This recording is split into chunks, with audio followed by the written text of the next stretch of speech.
שמעתם את החדשות הטובות? עכשיו אפשר וצריך לשנות את המצב. זה תמיד נראה בלתי אפשרי עד שזה נעשה, ואנחנו פה כדי להוכיח שזה אפשרי וממש לא בשמיים.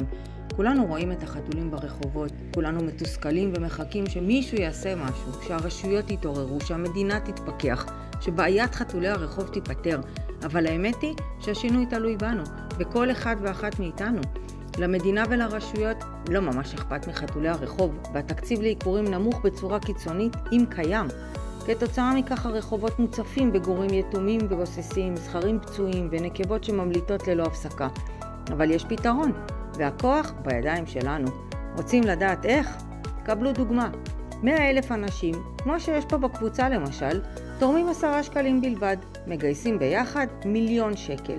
אתם שומעים נכון, 1,000,000 שקל.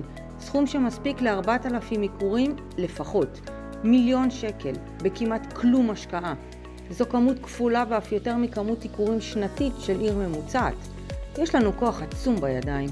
אם נצליח או לא, זה תלוי בכם. הבחירה בידיכם, להישאר אדישים ומתוסכלים או להחליט לעשות מעשה, להצטרף אלינו ולהציל חיים ב10 שקלים.